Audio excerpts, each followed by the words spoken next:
Hey, Sunday New Buckaroos, how the heck are you? So lately I've been trying different versions of, or variations, that might be a better way to put that, a whiskey sour or Boston sour. So I got the nice foam on there. Oh gosh.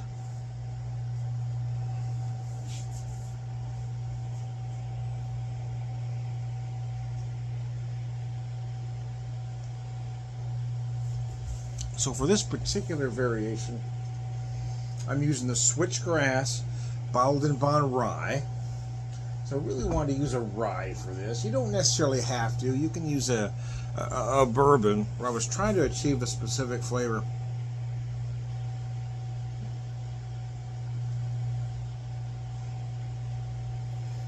Um, but yeah, so this variation, what I've done here is I've used some lime juice, some lemon juice, a little bit of Tiaki-Da candied orange liqueur, and again this rye, lemon bitters, and then finishing with traditional Angostura bitters,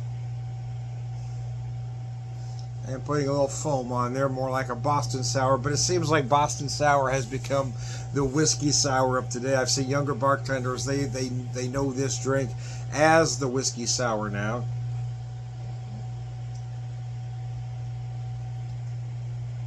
I don't think Boston sour is even being taught anymore.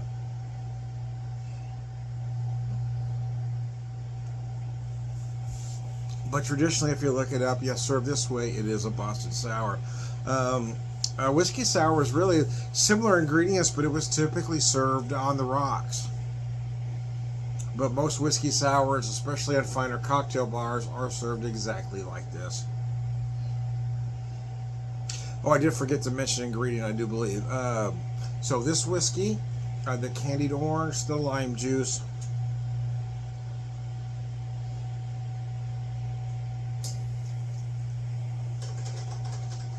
and I used a little bit of a barrel-aged maple syrup. Barrel-aged maple syrup for the sweetener here.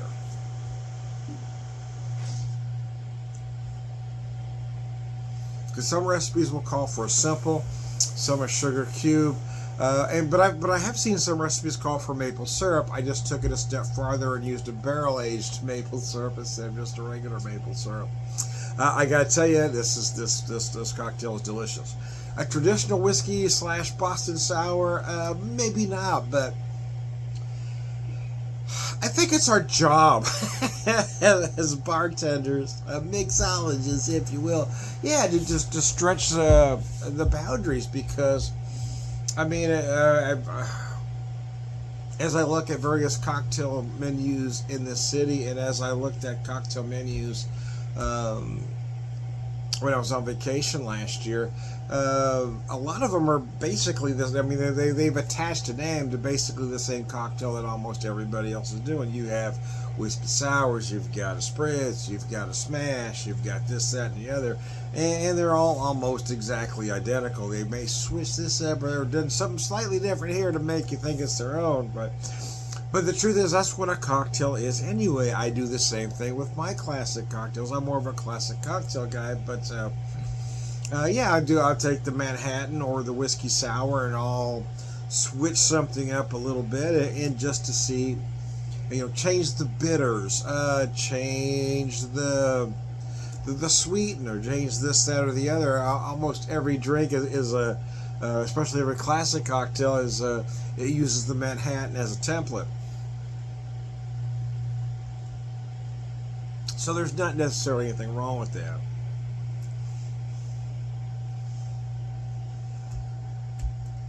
And typically you wouldn't find orange in a whiskey sour, which is why I kind of wanted to add a little bit of that candied orange along with the other citrus, right? To kind of change it up a little bit.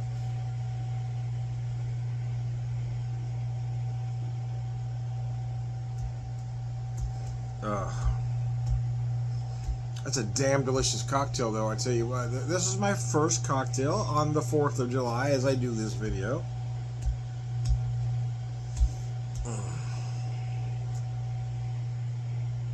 got off work, then I come home, relax a little bit, have a drink. let the stress melt away.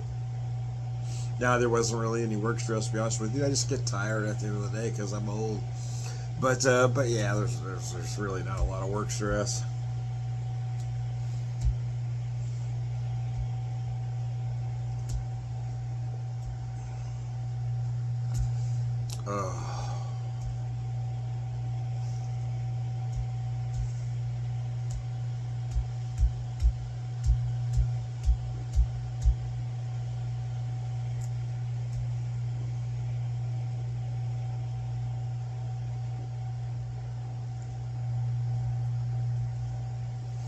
Gosh, I do like the way that comes together. This rye is amazing, though. I gotta tell you.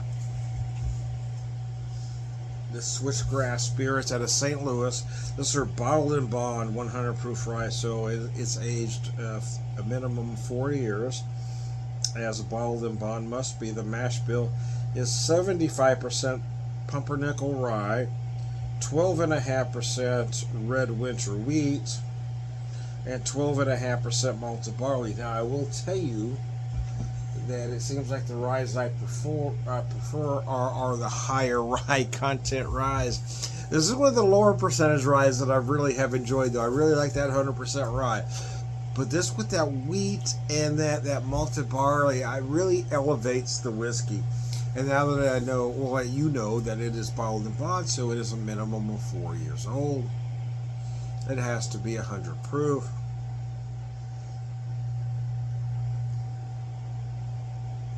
And you can never go wrong with anything bottled in bond because it has to be done a very specific way. I do like this cocktail, though, I gotta tell you. I need to do another version of this, though. So, anyways, bear with me. Bear with me, man. Anyways, I am Tom the Whiskey Whisperer. Oh, mercy.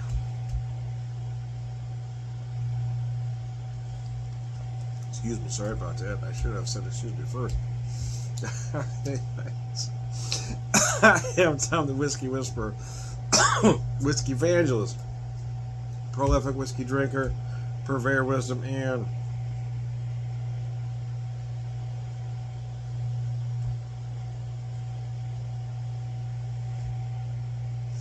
all around good guy. Sláinte. Thanks for tuning in.